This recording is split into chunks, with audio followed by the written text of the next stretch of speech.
Falkia the Bloody.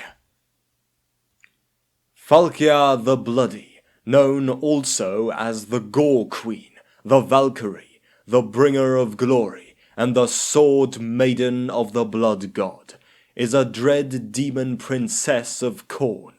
She is charged by her god to bear the worthy warriors of Norsca and beyond, who die honourable deaths in battle, to fight on in KHORNE's hall for all eternity. Once a fell warrior queen of the Norscan clan, known as the Schwarzwolf, Valkia rose in the blood god's esteem by leading her warriors to vanquish tribes dedicated to the other chaos gods, and by slaying any who questioned her right to rule. When a demon prince of Slaanesh came into her hall, intrigued by her feral beauty, and commanded her to leave her rulership and join him as a slave girl, the warrior queen took up her great spear, Slopnir, and in a berserk rage slew the demon and swore that she would lay its head at the base of KHORNE's throne in the realm of chaos. Though she died on the journey, KHORNE was impressed with her devotion.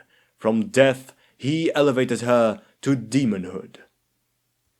Charged with descending onto the battlefield to choose those worthy warriors of Norsca who will fight on in the halls of the blood god for all eternity after their deaths, Falkia has served her dark master well for uncounted centuries. She descends upon the field of glory, her armour drenched in blood and rays of light shining from her spear. The warriors of Norsca who praise mighty KHORNE, which is to say, many of them, redouble their efforts in her presence, knowing that the Blood Father despises cowards and will strike down those who flee or show weakness. And also, that to gain the prize of fighting on in his hall for all time and becoming his chosen is a prize beyond all measure. Before I continue, you will like and you will subscribe, or I will eat you alive. In her original existence, Falkia was born as a child to a dead mother and a chieftain of a nomadic barbarian tribe called the Schwarzwolf, which means black wolves. Known by her father as Little Ven, which in their tongue means a little friend, Falkia always had dreams of venturing to the far north and claiming the rewards gifted to the greatest champion of the gods. But her tribe was at war with another, and by the tender age of 10, she fought her first battle as a shield maiden and won. Many years after this great battle, the fortunes of the Schwarzwolf grew once more. Despite being at the ripe age of 18, Falkia had taken neither a husband nor a lover. As such, her father took Kata, a friend of Falkia, as a wife, and she bore him 3 children, including a son. Yet the old chieftain of the Schwarzwolf grew sick by an illness, and the tribe once more was struck with misfortune. A recently decimated tribe of Norscan farmers asked Chieftain Marak for shelter, and reluctantly agreed to protect and aid his people.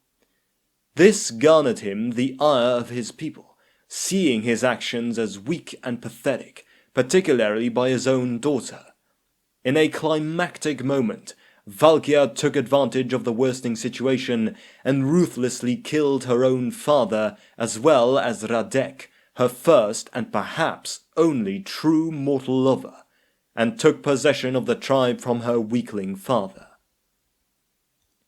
The moment she took up the act of killing her own father, the daughter King Marok knew as a child was no more.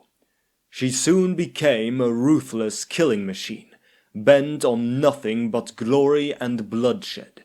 She slew all those that opposed her, culling the weaker members of her tribe, and even going as far as to kill her own stepmother, killing her own stepsisters, and sparing only her infant half-brother. Soon she managed to even gain the respect of the Bloody Hands, a fierce warband of marauders which came to seek out the Norscan farmers Valkyr's father sheltered. With the alliance forged, the bounty of the spring and summer combined with the careful rationing that was imposed on the growing tribe proved to be exceptionally effective, and as such, losses of life over the hardest weeks of the dark winter were minimal. There were still a number of casualties, however, the elderly, the infirm, and infants who were too weak to survive the earliest days of life. For Valkyr, the long months of winter were a trial unlike anything she had ever anticipated, juggling the demands of her people with the frequent incursions from small tribes who thought that they could somehow take on the might of the Schwarzwolf was tiring. She had never realized just what leading her people would mean. Politics. Not all the dealings with small tribes were making short work of the more aggressive ones, and the Schwarzwolf did that with increasingly brutal style. The number of heads placed on poles around the perimeter of the camp grew almost daily. Valkyr encouraged competition between her warriors, offering a prize to those who could take the most skulls in a battle. It kept them keen and eager. Under her leadership, the Schwarzwolf were gaining a reputation as a bloodthirsty, relentless band of warriors. For some that acted as a deterrent, and for others it served as a challenge. For a handful, it opened up interesting trade possibilities. The might of the Schwarzwolf had grown exponentially in a few short years. Valkyr's ability to act diplomatically when the occasion called for it had begun to diminish proportionately. To refuse the will of the Schwarzwolf was to invite ruin. She even married the son of the chieftain of the Bloody Hands, and bore him 2 daughters, heirs to the throne of the Schwarzwolf. Yet the 2 lovers could never share power together, and in one ruthless act, Valkyr also slew her own husband in cold blood during a ritual ceremony. When a servant of Slaanesh, a demon prince known as Losephax, came into Valkyr's hall and, smitten by her feral beauty, commanded that she abandon the life of a monarch to service his depraved needs as a harem girl, the proud warrior queen truly flew into the berserker rage and demanded a duel between her and the demon prince.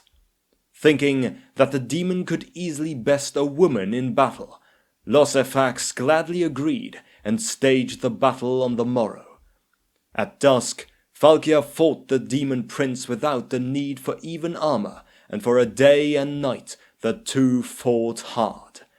In the raging maelstrom of sparks and blades, Valkyr slowly succumbed herself into an inner rage which saw her through the fight. With a mighty thrust, Valkyr struck off the demon prince's very head with her barbed spear. Victorious, Valkyr affixed the severed but still whispering head of the demon to her shield, and swore before her tribe that she would carry it to the Chaos Wastes and place it at the very foot of KHORNE's throne. Such a boast shouldn't be taken lightly, but everyone in the tribe knew that their queen would go to any length to earn the favor of her new-found god. As she traveled north, the demons of Slaanesh dwelling within the wastes fell upon Valkyr, eager to avenge the insult she had made to their master. Though Valkyr was a fierce warrior of Norska, not even she could stand long against such a horde of abominations. Though she and her followers fought valiantly, the queen was eventually torn to pieces by the demons. In spite of her failure, Her valor and courage had pleased KHORNE, and so the blood god saw fit to intervene. The sagas of the Norse say that KHORNE's roars shook the very foundations of the earth, that his bellows made the mountains themselves tremble and woke Valkyr from death. KHORNE then took Valkyr in his burning grasp and twisted her into a more pleasing form, forging her anew in the fires of his wrath. He bent back great horns from her skull, gave her the long bestial legs of a bloodletter, and pulled back great bloody wings from the flesh and muscle of her shapely back. Reborn as a mighty demon queen, KHORNE set upon her a new task. She would now descend every dawn onto the battlefields of the mortal realms, and fight alongside those worthy warriors of Norsca and beyond who served KHORNE, and from the ranks of their dead she would bear warriors who died in glorious battle to the halls of KHORNE, where they would fight on the blood god's legions for all eternity. Thus the Gore Queen, the shield maiden of KHORNE, was born. This ascension was prophesied in the oral traditions of some tribes of Norsca, having spoken of great winged demons with mighty spears bearing warriors to the realm of chaos. On her return to the north, Valkyr was met by some such tribesmen, who had invariably fallen to their knees in adoration of her before she had even spoken a word. To cut all ties to her former humanity, Valkyr led her followers south towards the lands of her former tribe. There she mercilessly killed all of her former people, butchering them to the last and feasting upon their flesh. In the climax of that battle, Valkyr came to blows with her only living daughter, who resembled every bit of her mother when she was still a mere mortal. But the fate of the battle was never far from doubt, and with a single swift thrust of her clawed hand, she ripped her heart out, the young woman gurgling blood as she gave her last dying breath to protect her people. Last to die by Valkyr's hands was her own half-brother, the last of her family line. Long ago, her younger brother once looked up to her, but when he came before Valkyr this one last time, he knew that death was coming, and he was at peace. Giving out one outstretched hand to the sister he once knew, Valkyr ruthlessly ripped his head out of his body, and with her prize seized, she allowed her berserker army to kill all the men, women, and children that remained. Thus has she finally severed all ties to her mortal life, and fully embraced herself as an instrument of a god's dark will. Though she was already honoured and famed in the violent societies of the Norse, it was in the year of 1396 IC that the civilized races would first encounter Valkyr the Bloody. In that year, in the icy wastes of Norsca, a war band of Norskans waged war against the northern dwarf hold of Karak-Gulg, led by their king, a chaos champion known as Botvar. Valkyr descended from the high realm of chaos to bless Botvar's efforts, a good omen for any Norseman. Valkyr had also come with a commandment from KHORNE, that Botvar's warriors must perform a rite known as the Blood Raven upon the defeated dwarfs. Valkyr joined Botvar in leading the warband and overran the dwarven positions surrounding Karak-Gulg before they overran the citadel itself. Valkyr then led the Norsemen in the practice of the Blood Raven, unfolding the bloody ribs of the dwarfs, making naked their hearts, and spreading out their lungs upon their shoulders, making it seem as if the tortured dwarfs bore bloody wings upon their backs, Thus the battle was won, and this torture forever became an important practice amongst the vicious tribes of Norska. In this way, Falkia had again impacted her people's culture greatly. Among some tribes of Norska, this act was also termed as the Blood Eagle. This was not the last the civilized races would see of Falkia. In 2398 IC, Falkia came once more to the Norse tribes and bade them to follow her to war.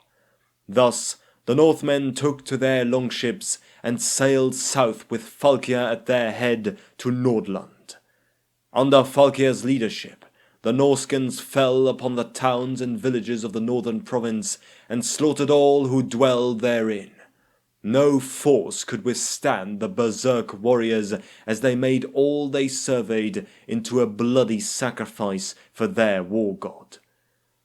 The nobility in Zaltzenmund sent no aid to the beleaguered towns, whether out of fear or a genuine inability is a matter of some debate.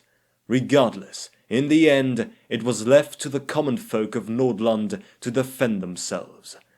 Led by a simple fisherman known as Harald Dreitsacker, the fishermen of Nordland beat their boathooks into halberds and patrolled the coastlines and manned the abandoned coastal forts of Nordland, ever watchful for any signs of Norse raiders. A small fleet of boats was organized by Harald to be ready to respond to the sights of the Gore Queen's red sails upon the horizon. As a cold Geheimnistag wind blew, the people of Nordland made a collective sigh of relief, for the close of the summer heralded the end of the Chaos Marauders' raiding season. However, their relief proved to be short-lived, for only 3 days later, the Norskens fell upon Dietershafen, causing great slaughter and havoc there. Harald and his fleet sailed to intercept the longships of the marauders, but the bloody queen of the Norse threw her great spear with such force that it smashed Harald's vessel to matchwood and sent the fisherman tumbling into the waters. All was thought lost, and it seemed as if the town of Dietershafen would be destroyed. However, at the fateful moment, the town was saved by the appearance of a dwarven vessel, steel-clad and belching smoke, no doubt drawn by the chance to avenge Falkia's desolation of the Norse dwarf hold of Karak Gulg. The great steel-clad ship was more than a match for the wooden longships of the Norskens, and it tore through their comparatively fragile fleet. As a result, the raiders were forced to retreat back to Norska, but none could say what became of Falkia herself. Though, as KHORNE's shield maiden, it was clear her existence continued. In the aftermath of the battle, it was found that Harald Dreitsacker had survived. He was found frozen on a nearby shore, barely clinging to life. Nursed back to health, and hailed hero of Nordland for standing tall and unwavering against a terrible foe, for without Dreitsacker, Nordland's people surely would have fallen to the bloody axes of the Norse.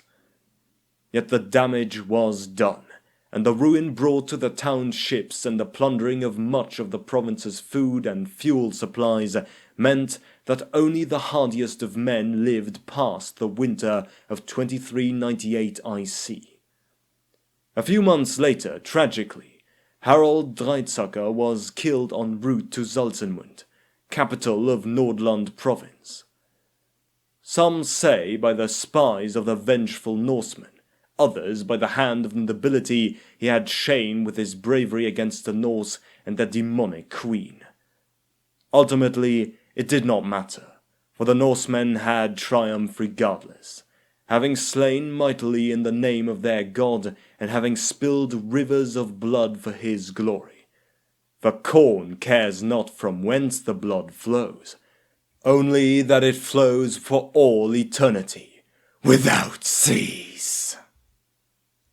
According to Norskan sagas, Falkia has only been matched in battle once, when the famed champion Lord Mordkin journeyed into the Chaos Wastes to earn the favour of the gods.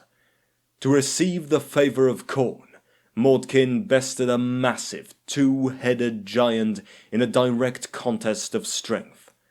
Impressed, KHORNE sent Falkia to further test the great champion.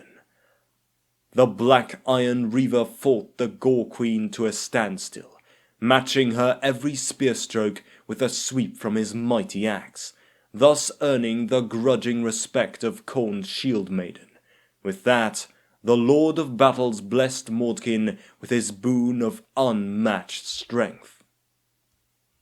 Indeed, Falkia is sent as many times to test the worthy as she is to fight alongside them and lead them on to KHORNE's brazen halls.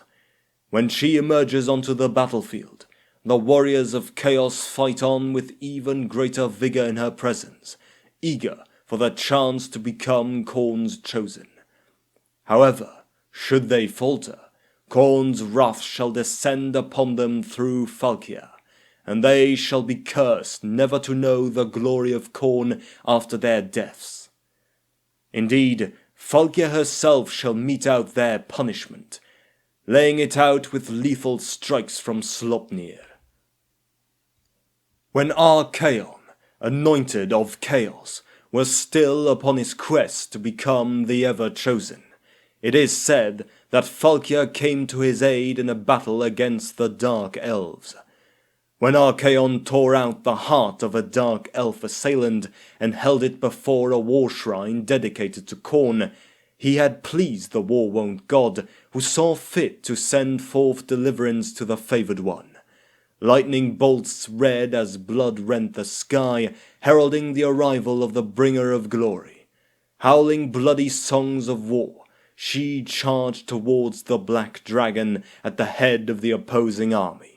Moving with the fury of the wind, Falkia lopped off the head of the Dark Elf sorceress astride the beast with one fell blow.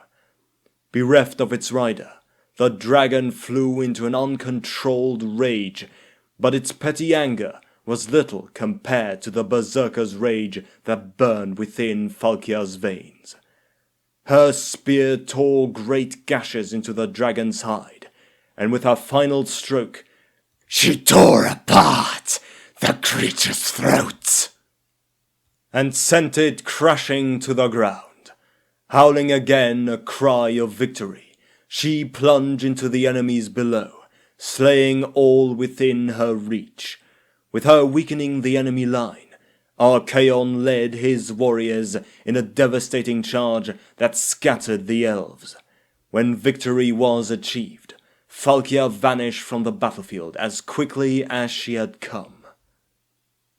Uzul, the Skull Taker. Also known as KHORNE's champion, the Blooded Wanderer, the Slayer of Kings, and as Verkaz during his mortal life, is a mighty demon prince of KHORNE who takes the form of a hulking bloodletter.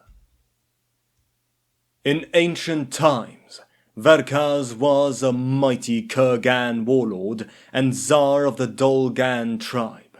Forging disparate warbands into a mighty army, he led them into battle against the forces of the Tong's Savag Empire. 100 warlords fell to the Dolgan's axe, but with each victory, the warriors of the defeated chieftain swore fealty to Verkaz, and his army swelled.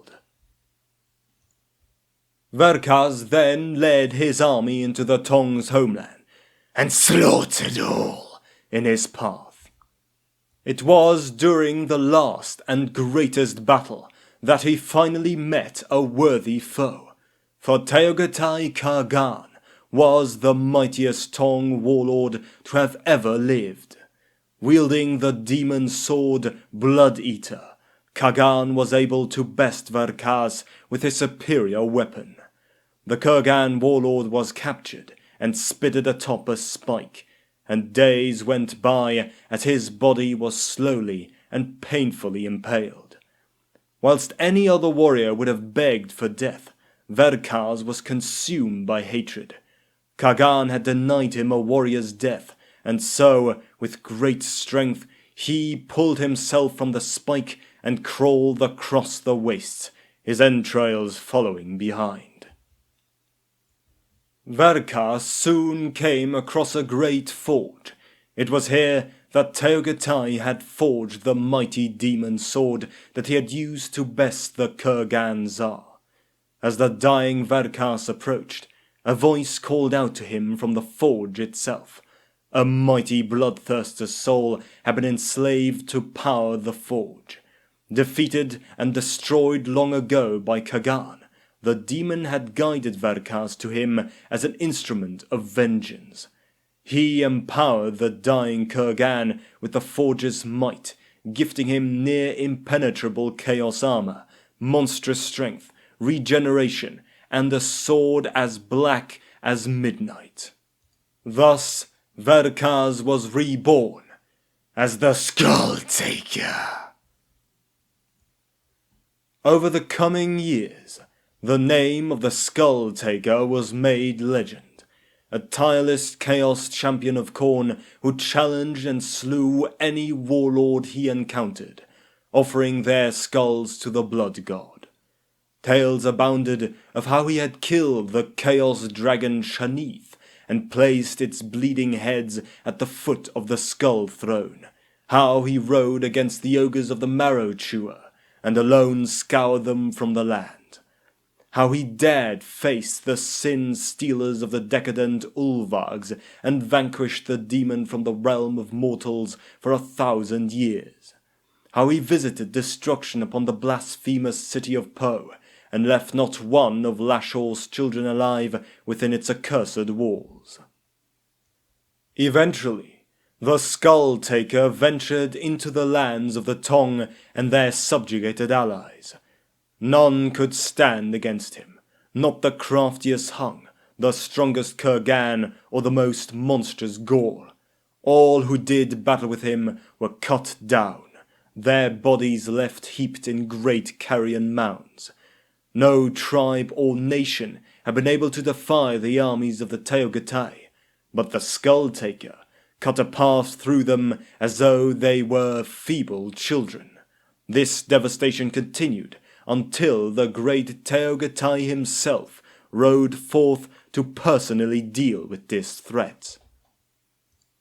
Facing the Kagan in his mighty kingdom, the Skull Taker became engaged in a duel of epic proportions. The two champions clashed with Demon Blade and fought for days. Eventually, the Skull Taker was able to mortally wound his enemy, but not before Teogetai drove Blood Eater into his stomach. Vengeance should have been fulfilled, and the Skull Taker should have died that day. But he could only be banished, not destroyed. Such was KHORNE's blessing upon the vengeful warrior. Indeed, the Skull Taker would return centuries later to destroy the Savag's homeland, slaughtering each of Teogetai's successors. He offered their skulls to his ancient forge and thus destroyed the entire realm, drawing it into the lands of KHORNE and erasing it from existence in the mortal world. The Skull Taker was rewarded for this with ascension to demonhood, taking on a form resembling a mighty bloodletter and wearing a cloak of skulls. The man once known as Verkaz had become one of KHORNE's mightiest followers. When not campaigning with his master's armies, Skull Taker roams the realm of chaos atop his mighty juggernaut, called Tyran. He appears before fortress and stronghold, bellowing challenge after challenge to the greatest warriors within, until one of their number is foolish enough to meet him in single combat. When a foe emerges, Skull Taker dismounts from his loyal steed, salutes the enemy with upturned blade, and charges forward to claim another skull in the blood god's name. Such duels are brief and bloody, for Skull Taker is swifter than the last beat of a shattered heart, and knows every weakness of every enemy. Skull Taker does not slay his foes outright, but shatters their limbs, leaving them helpless. Skull Taker's clawed grasp settles upon his fallen opponent's head. Magical fire gouts from his fingertips, searing away skin and sinew until pale bone is laid bare for all to see. With a single perfect twist born of long practice, Skull Taker breaks the naked skull free of its spine and tosses it into a coarse woven sack filled with trophies from previous victims. He then bellows his challenges at the fortress once more, striking down any further champions that emerge until no others present themselves or boredom sets in. Mounting Kul Tiran once more, Skull Taker departs in search of fresh foes. Uzul is just as feared in the mortal realms as he is in the courts of the dark gods. He is drawn by tales of martial prowess and rumour of mighty combatants who might offer some small challenge. History is littered with accounts of his appearance before the gates of Bretonnian castles, ogre feast halls, elf mansions, Nerekaran necropolises, and dwarf halls, each time demanding that an accomplished warrior be sent forth to face him. Such encounters never end well for mortals. Indeed, in all the legends surrounding the Skull Taker, there is but one account that tells of anything other than his victory. In the legends of the Empire, he battles Sigmar Heldenhammer in the World's Edge Mountains for 3 days without pause, but ultimately earns naught for his defeat. Skull Taker still bears the scar he earned that day, and he takes great pleasure in repaying the debt on Sigmar's inheritors at every opportunity. Demons have long memories and little desire to grant forgiveness. Over the millennia, the Skull Taker's collection of trophies has become so massive as to be beyond counting. Whilst Uzul collects skulls from all his victims, it is only those of mighty individuals he truly cherishes, for with the taking of the skull he inherits a portion of the enemy's strength. He hooks his most prized skulls, mementos of close fought and satisfactory battles all, onto his cloak. All others he sets upon the parapet of KHORNE's brass citadel to watch the approaches to the blood god's lair. So it is that a demon that began its existence as a bloodletter has become something to command the respect of the dark gods themselves. Ulf, Demonkin. Ulf Demonkin, formerly known as Ulf in his days of mortality, is a mighty demon prince of KHORNE, and former chieftain of the bloodthirsty Sneggar tribe of southern Norska. The Sneggar are a tribe of merciless warriors, dedicated solely to the worship of KHORNE, and to rank high in his brutal favour. Ulf was originally one of the chieftains of the Sneggar, and his fury, strength, and devotion to KHORNE saw his elevation to demonhood. With his apotheosis, his fellow tribesmen took to worshipping him as a demon deity of chaos in his own right. The night he ascended, having been adopted as his summoning day, where the Sneggar summoned their ancient chieftain, that he might impart the mighty blessings of KHORNE upon their strongest warriors before they take to the south to offer up a bloody tithe to their god KHORNE. This day is known as the moon time of Ulf. Where once Ulf's mane and beard were golden and plated, now they are burning flame. Where once his flesh was pale like the rest of his kin, now his skin has turned black as coal, and his teeth have been changed into iron tusks. Such a terrifying appearance is fitting for a mighty demonic god, particularly one who draws his existence from KHORNE. Ulf's manifestation has been drawn from the dreams and legends his tribesmen have created for him since his ascension, for the realm of chaos is also the realm of dreams, and thus the material form of his immortal spirit is derived from the thoughts of his followers. Ulf Demonkin, as a demon prince, possesses the power to bestow the blessings of his god KHORNE upon those of his choosing. His boon is a fairly extensive mutation which transforms the recipient into a quasi-demonic creature, similar in appearance to Ulf's own behemoth stature. The boon also bestows highly enhanced strength, as is common to many of KHORNE's unholy rewards.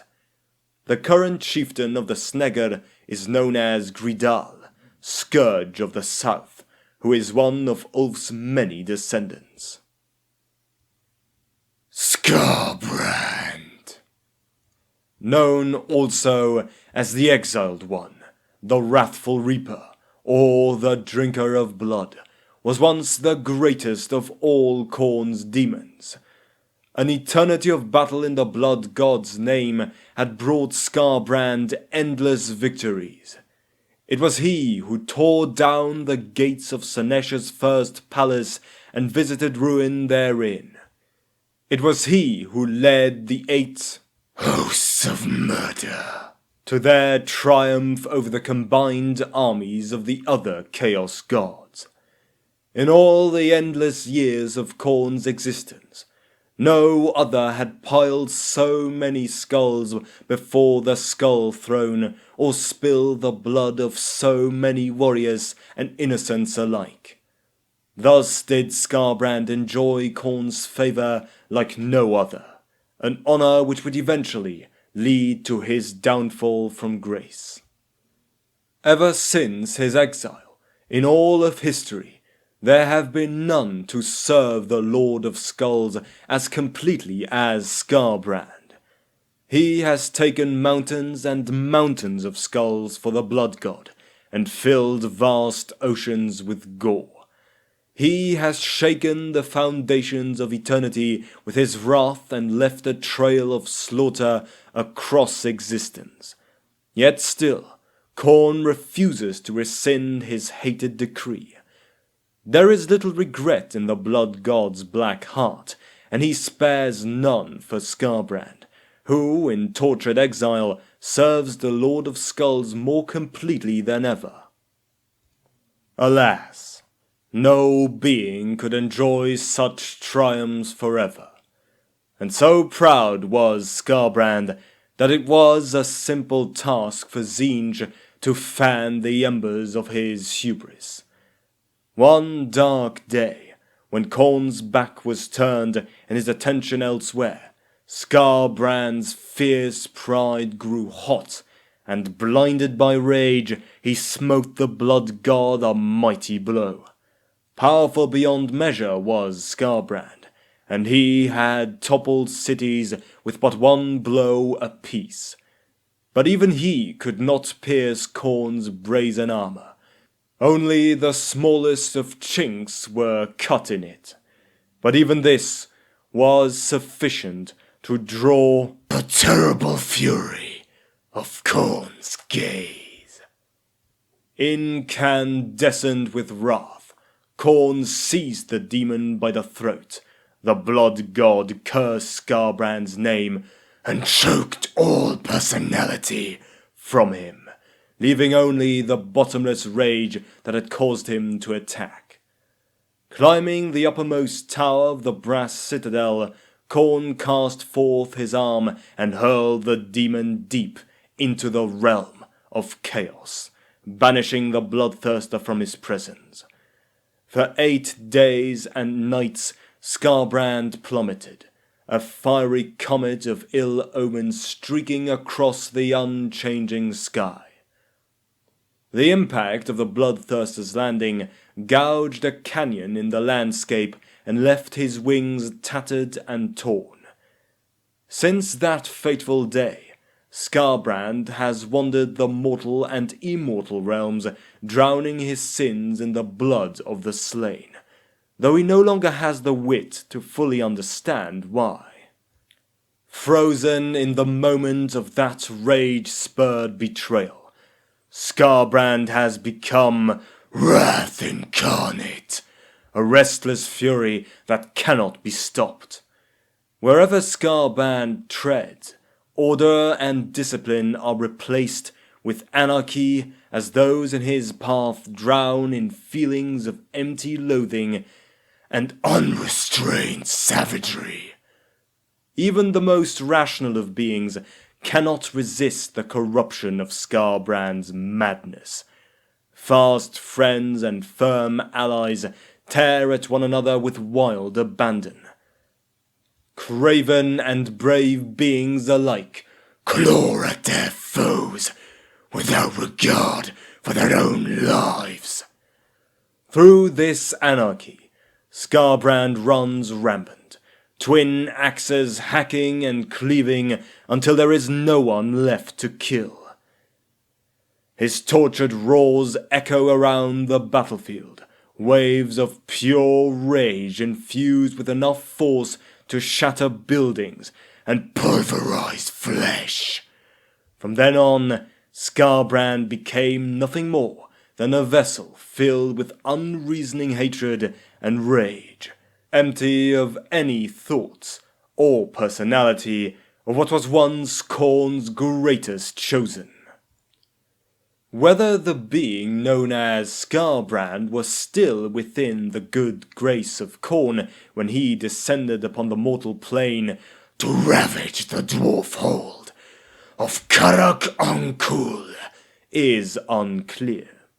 What was certain was that, by the foolish efforts of Grey Seer Thanquol, who in his attempt to summon forth the infamous vermin lord Vectique into the mortal plane, had mistakenly summoned forth the legendary Bloodthirster instead. What the foolish Grey Seer failed to realize was that the magical artifact, known as the Hand of Vectique, which he tried to use in his summon ritual, contained a hidden mark of KHORNE upon its palm, a mark carved by its previous owner, Grey Seer Thratsnik, as an act of vengeance against the Under-Empire that had abandoned him to his fate of lonely isolation and eventual starvation many decades ago. Whether the being known as Skarbrand was still within the good grace of KHORNE when he descended upon the mortal plane To ravage the dwarf hold of Karak-Ankul is unclear. What was certain was that, by the foolish efforts of Grey Seer Thanquol, who, in his attempt to summon forth the infamous vermin lord Vectique into the mortal plane, had mistakenly summoned forth the legendary Bloodthirster instead.